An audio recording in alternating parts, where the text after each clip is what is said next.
N is for number 2 Construction Battalion, 1916 to 1919.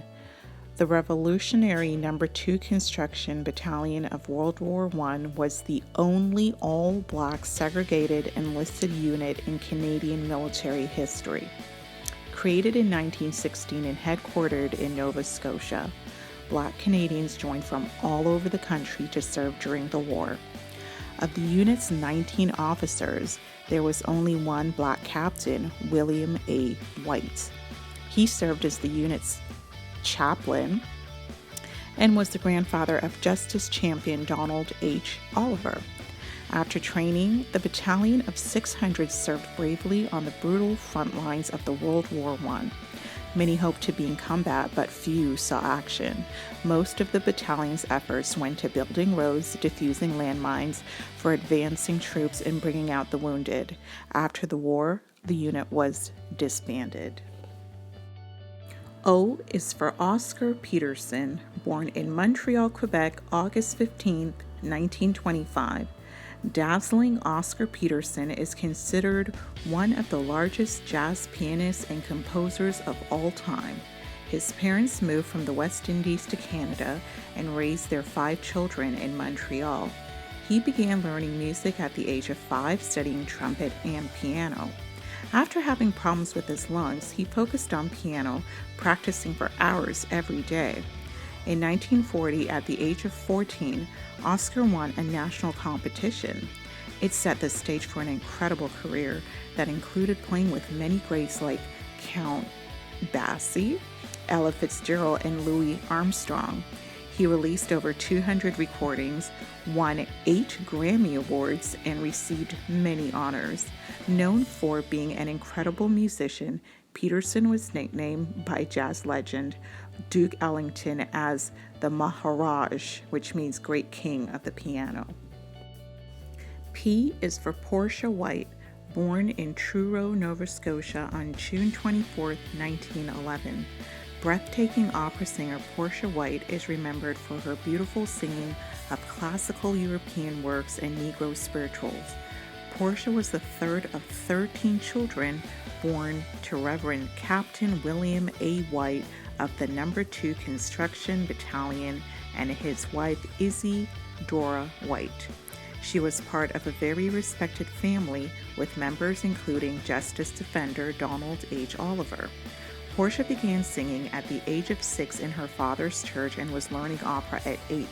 She pursued music and a teaching career, eventually winning a scholarship in 1939 to train at the Halifax Conservatory of Music. She headed for first concert in 1941 in Toronto. The Toronto Evening Telegram described her voice as a gift from heaven. She performed all over North America as well as for Queen Elizabeth.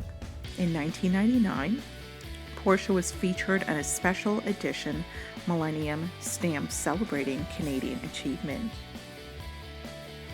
Q is for Cuttis, born in Toronto, Ontario on July 10, 1980. Influencer TV personality Benjamin Cuttis Philippe, known simply as Cuttis, changed the face of Canadian youth programming. Embracing his Haitian and Dutch roots early on, Cuttis had an interest in pop and youth culture. In 2000, he hosted and co-wrote the groundbreaking program Vox, an award-winning television show that delved into youth culture. It pioneered a new educational series for teens exploring stories in media, technology, and art. Since Vox, Cuttis continues to work in media and also focuses his efforts on many humanitarian causes. R is for Rosemary Brown, born in Kingston, Jamaica on June 17, 1930. Dynamo Rosemary Brown moved to Canada in 1951 to study social work at McGill University in Montreal. She experienced cruel treatment when white students avoided sitting with her or ignored her in the student cafeteria. After graduating, she moved to Vancouver and worked as a social worker, helping others. In 1972, she became the first Black woman to be elected to a Canadian provincial legislature when she served as a member of the British Columbia Legislative Assembly. 14 years later, she became a professor of women's studies at Simon Fraser University. She also worked to ensure fair treatment of all people when serving as the Chief Commissioner of the Ontario Human Rights Commission. Rosemary was awarded the Order of British Columbia in 1995 and the Order of Canada in 1996. S is for Stanley G Grizzle, born in Toronto, Ontario on November 18, 1918.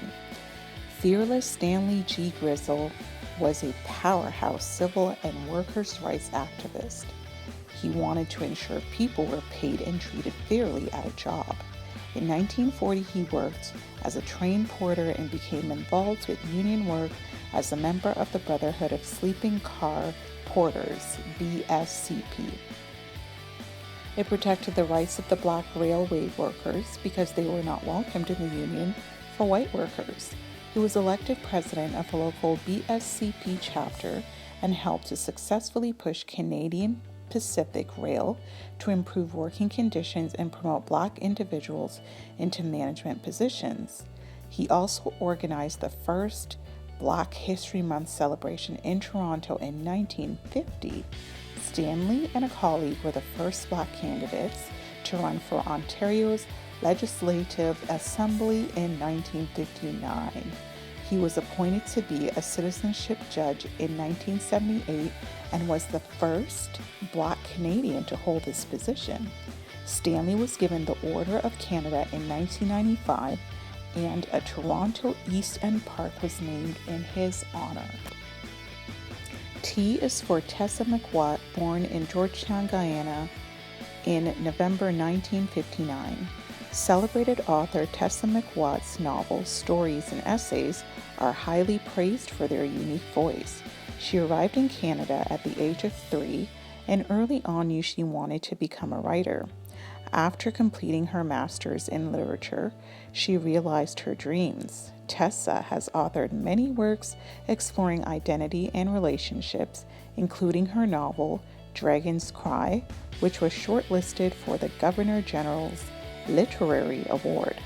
Currently, she is a professor who mentors and encourages a new generation of writers as she oversees the creative writing program at the University of East London in England. U is for Underground Railroad, 1840 to 1860. The legendary Underground Railroad was a loose secret network of abolitionists, meaning people committed to equality and helping enslaved people to freedom. It was named the Underground Railroad as trains became popular at that time, with many ways to get to a destination from the United States. Those assisting people to safety were called conductors. The freedom seekers were called passengers or cargo, and the safe houses were called depots. It's believed that over 30,000 black freedom seekers came to Canada from the United States through the Underground Railroad. V is for Viola Desmond, born in Halifax, Nova Scotia on July 6, 1914. Courageous activist and businesswoman Viola Desmond drastically changed the course of Canadian history in 1946. She went to the Roseland Theatre in New Glasgow, Nova Scotia, and sat in the whites-only floor section. Viola refused to move and was arrested, then jailed. Her case is considered the most publicized racial discrimination case in the country and brought more attention to the ongoing movement for equality in Canada by Black Canadians. After being prevented from studying as a beautician in Halifax, she opened the Desmond School of Beauty Culture, providing training for Black women so they could open their own business. In 2010, the government issued an official apology. As of 2018, Viola appears on the $10 bill, becoming the first Canadian woman on Canadian currency. W is for Willie Ori, born in Fredericton, New Brunswick on October 15, 1935. Game changer Willie Ori is the first black player in the NHL, also known as the National Hockey League. He hit the ice on January 18, 1958, as a winger for the Boston Bruins against the Montreal Canadiens. As a teenager, he met his groundbreaker, Jackie Robinson, the first black Major League Baseball player, and later Willie became known as the Jackie Robinson of ice hockey. He made it to the NHL despite being almost totally blind in his right eye as a result of a puck injury 2 years before. When playing, fans would yell mean racist remarks at him. Willie stayed calm, deciding it was their problem, not his. He played until 1979 and received the Order of Canada in 2008 for his pioneering in hockey. Willie was inducted into the National Hockey Hall of Fame in June 2018. X is for Director X, born in Toronto, Ontario on October 31st, 1975. Visionary Director X is a famed music video director. Born Julian Christian Lutz, he proudly embraces his Trinidadian and Swiss descent. With a passion for visual arts, he was highly influenced as a teen by comic books, graffiti culture, and hip-hop. Drawing on his skills in graphic design, he has directed eye-catching videos for many famous musicians, including Drake, Rihanna, Sean Paul, and Justin Bieber. Along with his award-winning video work, Director X is also a concerned environmentalist. Y is for Yolanda James, born in Montreal, Quebec on November 21, 1977. Groundbreaker Yolanda James was the first black female to serve in the National Assembly of Quebec in 2004. She also made history in 2007, becoming the youngest and first black cabinet minister in Quebec. Her parents came from St. Lucia and St. Vincent and planted roots in Montreal's West Island. After becoming a lawyer, Yolanda ran for office and served as a representative for the West Island of Montreal from 2004 to 2014. Fluent in English and French, she now works in media discussing politics. Z is for Zana Akana, born in Toronto, Ontario on September 6, 1937. Leader Zana Akana is recognized as the first black woman to be elected to Ontario's Legislative Assembly in 1990. The daughter of Caribbean parents from St. Lucia and Barbados, she was a co-founder of a newspaper for women of color called Tiger Lily. She began her career first as an educator and principal in the Toronto public school system. After serving one term in office as a member of the legislature, she continued to work with important groups. This includes the Urban Alliance on Race Relations, who provides education and research to address racism, meaning any unfair treatment because of your race. Zana was honored with the 2018 YMCA Woman of Distinction Award. Congratulations, you have completed the Canadian Black History ABCs. I really hope you enjoyed these videos, and I hope it sheds some light on some new Canadians you weren't already aware of. So thank you so much for watching, and I'll see you next time. Bye-bye.